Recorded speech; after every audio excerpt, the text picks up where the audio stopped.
Hi guys, it's time to finish our let's play in the 10th part of Burn Cycle, where we go visit our hotel room for the last time. Let's enter and find our own body. That's not good. Cutter! I knew it was you. You can change your body, but you can't hide that stink. You stink of death, boy. Dealey, What'd you expect, a tooth fairy? I should have killed you then, Dealey. But you couldn't. You're the same coward today as you were then. But you're better looking. Give me the head. We have to play surrounded. This is what you call a lose-lose situation. Any which way you throw the dice, comes up craps. Did you like the present I left you last time you were here, I bet it was like a kick in the crutch when you saw it. Huh? I wish I could have seen your face. I bet it had the same goofy expression on it as when I shot that bitch of a girlfriend of yours on the helipad. Bad move, buddy. Don't insult someone who has lost everything, pretty much. So here comes the cavalry. So let's shoot them. All two of them. The last one didn't even bother to fall down. Let's just leave the head.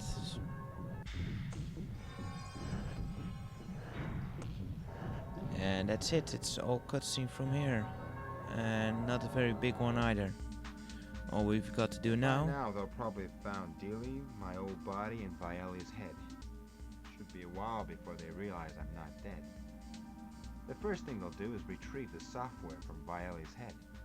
I think I better get out of town. He's not gonna be happy about that, you'd think. So let's buy us a ticket.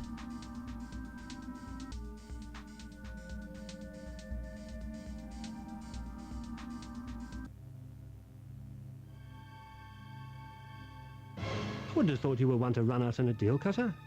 Viali? I see you're enjoying the new body. So much nicer than the one you had before, don't you think? Listen, I can explain everything.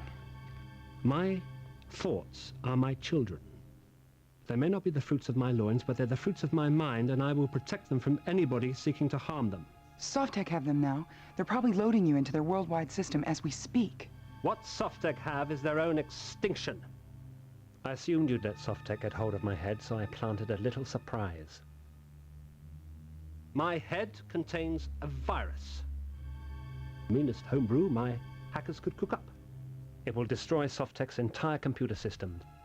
Then they will quite literally cease to exist. You killed a whole company? I prefer to think of it as natural selection. Why? Call it man's urge to reproduce. By destroying Softtech, I have ensured my children will flourish for countless generations to come. Look, Viali, I'm way past caring. If you're leading up to something, just do what you're gonna do and get it over with. You will be supplied with an infinite number of bank accounts, good enough for anywhere in the world. What? I contracted you to do a job which you never completed, and I don't eliminate employees, only competitors. What's the catch? Consider it a retainer fee. And look after that body. It's my favorite model, built for speed and pleasure.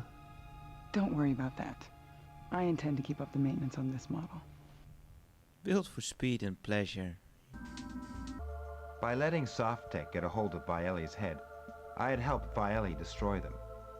Softtech were quite literally about to vanish from the face of the earth. To them, this was all just a corporate game. I had more important things on my mind.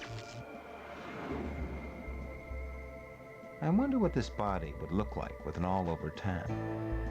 I knew it! He's falling in love with itself. But that's what you get when you're trapped in a woman's body, I guess. Anyway, that's the end, so let's just talk a bit more about the game in the credits while they roll, since the music kinda sucks here. See? Doesn't sound right. Anyway, I really enjoyed this game. I hope you did enjoy this playthrough. I like the setting of this game, very Blade Runner-like.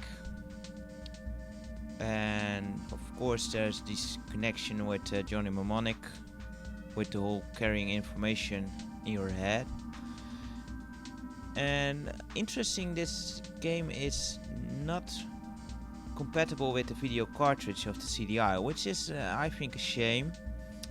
However, it does make it playable on every CDI, which is great. But it does make the video look kind of like crap because of the high compression rate that's thrown over it. But in some scenes it does add a little bit of artistic style to the whole game, I think. If the game was very clear in its picture, I think it might have looked a bit worse. But who's to say? Yeah, original music. I like the music of this game too. It has great music, techno upbeats a bit. Someone mentioned the street sounds being a bit like Robocop. I didn't really notice that, but you know, if you hear that into it, then that's just great, since Robocop music is great too.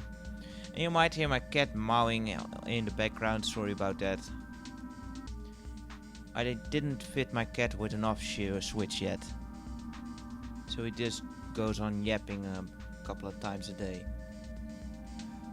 So yeah, that was Burn Cycle. Damn, these credits take long to pass over. What's more to talk about? Well, the story, of course. Yeah, as I mentioned in my review, the ending is, well, I kind of like the ending since Scott is getting a female body. That's a kind of fun twist in the whole thing. And I do like the televerse section. However, the ending itself is kind of mediocre. It's just, it feels too rushed. I think they could flesh it out a bit more and make it more interesting.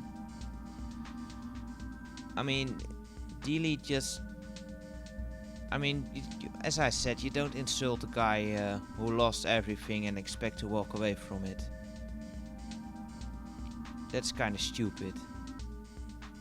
And why didn't he just flat out kill Cutter? I mean, he wouldn't have a problem with it. His own company wouldn't go after the Dealey, I think. But yeah. Apart from that, the story is pretty good. The overall theme, the overall feeling for the story too. I like it.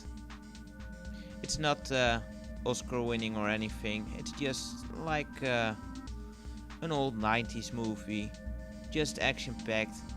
There's also, you might have noticed, I didn't talk too much in this whole playthrough, as well, there's just more cutscenes as playing, except for the puzzles. And a couple of you guys mentioned that the puzzles kind of ruined the game. I personally like the puzzles, although I do admit they are kind of hard to figure out. Especially that Buddha puzzle. Yeah, the first time you get in that one, you're not going to have a clue what the hell you're supposed to do. Even though they give very cryptic clues, it's not going to do it. But on the other hand, it's the only part of the game that actually has gameplay, so considering the game is already short as it is, I mean, I just rushed through it within 2 hours. If those puzzles weren't there the first time, it would also take just that amount of time, and that would just suck. But luckily, they are there. They are a bit of padding for game time, and I personally like it. Otherwise, the game would have been way too short the first time I played it. Also, funny fact is that I personally didn't own this game when it came out. I played it at a friend's a lot, we beat it there, but I never owned it myself until pretty recently I decided to review the game. Now I got like 3 copies, which is bullshit, but oh well. This is the end of the playthrough, the end of the credits also. In a bit it's going to fade out really slowly. There we go. Yeah. ever so slowly. Anyway, that's it for me. I hope you all enjoyed it, and I thank you very much for watching.